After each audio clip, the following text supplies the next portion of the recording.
GST overview. GST में registration तीन प्रकार से होता है। एक होता है टर्नओवर बेसिस पे।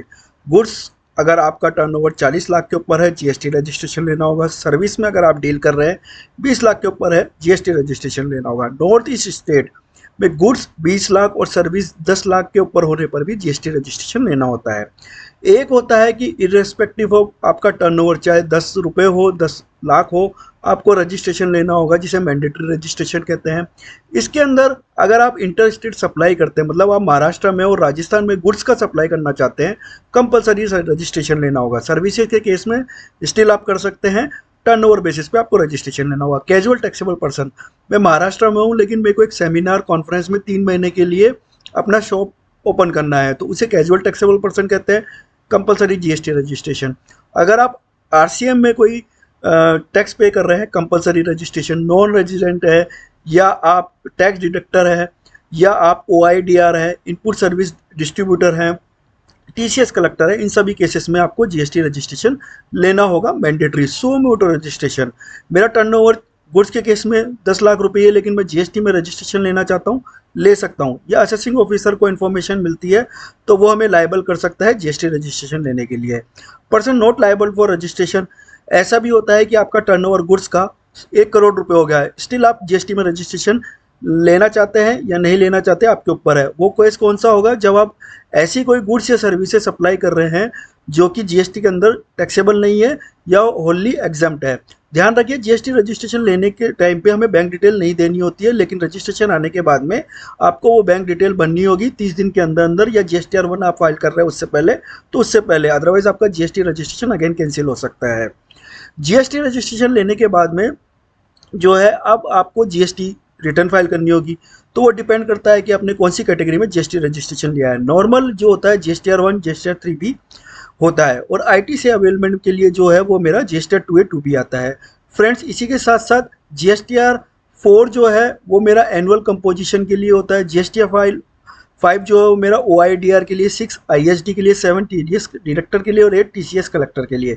जीएसटीआर 9 में मैं एनुअल रिटर्न भरता हूँ। जीएसटीआर 9C मेरा रिकन्सिलेशन स्टेटमेंट है।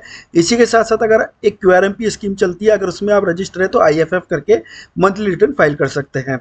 फ्रेंड्स, बात करें अगर जीएसटीआर 1 में, तो ध्यान रखिए अगर आउटवर्ड सप्लाई कर रहे हैं जो आरसीएम में है तो वो जीएसटीआर 1 में दिखाना है। इनवर्ड सप्लाई अगर आरसीएम में है तो उसको दिखाने की जरूरत नहीं है। काउंटर पार्टी अगर जीएसटी के अंदर रजिस्टर है और आप टैक्सेबल सप्लाई कर रहे हैं तो इनवॉइस वाइज डिटेल देना कंपलसरी है। काउंटर पार्टी जीएसटी में रजिस्टर है लेकिन आप अदर देन टैक्सेबल सप्लाई, जैसे नील एग्जाम नॉन जीएसटी की सप्लाई कर रहे हैं, तो उसका इनवॉइस वाइज डिटेल देने की कोई रिक्वायरमेंट नहीं है।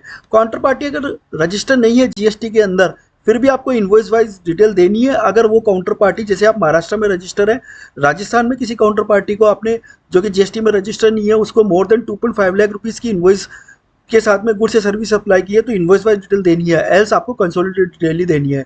एडवांस आपने किसी से लिया सर्विसेज के केस में, आरसी मतलब आपको जीएसटी पे करना है, लेकिन सेम मंथ में अगर इनवॉइस इशू कर दिया है तो उसको दिखाने की जरूरत नहीं है। इसी तरीके से अगर आप एक्सपोर्ट की इनवॉइसेस दिखा रहे हैं विद पेमेंट विदाउट पेमेंट, लेकिन शिपिंग बिल की डिटेल नहीं है, तो आप दिखा दीजिए, नेक्स्ट मंथ में उसको एडिट कर सकते हैं। Friends, credit note debit note का अगर आप रिवाइज करते हैं या क्रेडिट नोट डेबिट नोट डाल रहे हैं तो उनको सेपरेटली डालिए। एचएसएस समरी भी मैंडेटरी है।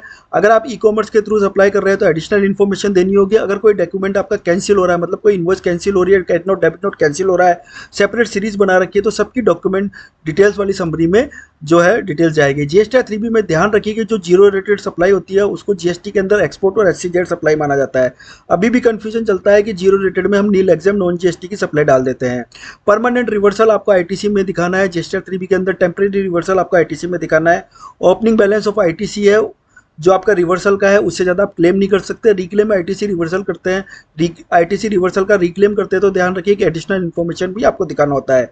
आईटीसी रिवर्सल आप क्यों करते हैं, क्योंकि नॉन बिजनेस के लिए जो गुड्स जो इनपुट जो हमने परचेस किए नॉन बिजनेस के लिए यूज़ हुई है, या नील एग्जाम नॉन जीएसटी की सप्लाई के लिए हुई है, या अगर हमने पेमेंट 180 डेज में नहीं किया है, या इनवॉइस जो है वो मेरे जीएसटीआर 2A 2B में रिफ्लेक्ट नहीं हो रही है। ध्यान रखिए, आप जीएसटी में रजिस्टर हो गए तो 2 तरीके के कंप्लाइंस पे आप ध्यान रखिए। ई इनवॉइस कब एप्लीकेबल होगा, करंट ईयर में आपने, जैसे आप 2017 से किसी भी प्रीवियस ईयर में आप जीएसटी में रजिस्टर, तो वहाँ देखिए कि किस भी फाइनेंशियल ईयर में अगर 5 करोड़ से ज़्यादा का टर्नओवर है तो इनवॉइस एप्लीकेबल हो जाएगा। ई वे बिल जो होता है वो गुड्स के मूवमेंट पे होता है। अगर गुड्स का मूवमेंट जो है उसकी वैल्यू 50,000, 1 लाख या 2 लाख। इंटर स्टेट के सप्लाई में 50,000 है और with in the state supply में हर एक स्टेट ने अपनी अपनी लिमिट कर रखी है। फ्रेंड्स, अगर आप करंट ईयर में जीएसटी में रजिस्ट्रेशन है, आपका टर्नओवर 5 करोड़ रुपए से कम है या प्रीवियसली जो है आपका टर्नओवर नहीं है, इस साल जो है करंट ईयर आपका टर्नओवर 5 करोड़ रुपए से ज़्यादा हो गया है, तो आप वॉलेंट्री ऑप्ट कर सकते हैं ई इनवॉइस को। या आपका टर्नओवर 5 करोड़ से कम है तब भी आप वॉलेंट्री ई इनवॉइस को ऑप्ट कर सकते हैं। ध्यान रखिए, एक बार ई इनवॉइस बन गई तो उसको एडिट नहीं कर सकते, ई इनवॉइस को कैंसिल कर सकते हैं with in 24 hours. Same E way bill को भी आप कैंसिल कर सकते हो with in 24 hours. E invoice जो है रेसिपिएंट के जीएसटी पोर्टल पर रिफ्लेक्ट होने लग गई है आजकल। सेम जो ई वे बिल बनाते हैं वो रेसिपिएंट के एनआईसी पोर्टल पर रिफ्लेक्ट होती है।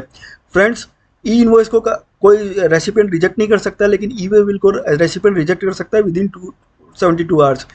ई इनवॉइस के थ्रू ई वे बिल भी जनरेट किया जा सकता है, जबकि ई वे बिल के थ्रू ई इनवॉइस जनरेट नहीं की जा सकती है।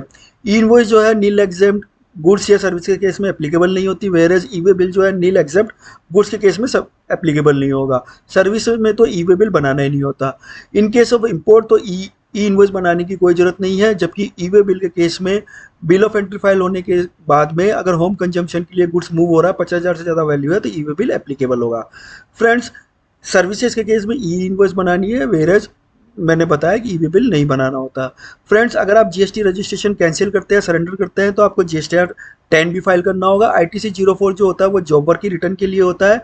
जीएसटी आईटीसी 04 जो होता है वो मेरा ट्रांसफर इनपुट टैक्स क्रेडिट को अगर मेरे को ट्रांसफर करना है इन केस ऑफ मर्जर और एक्विजिशन, तो आईटीसी 04 का आईटीसी 02 का सहायता ली जाती है। पीएमटी 04 ऐसा है कि आपने चालान का पेमेंट किया लेकिन वो आपके क्रैश लेजर में नहीं दिख रहा है, तो आप इसका ग्रीवेंस पीएमटी 04 के थ्रू कर सकते हैं। आईटीसी 01 का मतलब ये हो गया कि आप जीएसटी के अंदर न्यूली रजिस्टर है और आपका कोई ऐसा स्टॉक है जिस पे आईटीसी लेना आपका बनता है, तो वो आईटीसी 01 के थ्रू हो सकता है। आईटीसी 03 ये है कि आप नॉर्मल रजिस्टर थे लेकिन आप कंपोजिशन में शिफ्ट हो रहे हो, तो जितनी भी आपकी आईटीसी है वो रिवर्सल होगी, इसको आईटीसी 03 के थ्रू भर सकते हैं। तो ये एक वीडियो था। वीडियो अगर अच्छा लगा तो लाइक शेयर एंड सब्सक्राइब करें और जरूर बताएं कि इस वीडियो की जो वॉल्यूम है वो प्रॉपर आ रही है या नहीं आ रही है। टिल देन, जय हिंद, जय भारत, धन्यवाद।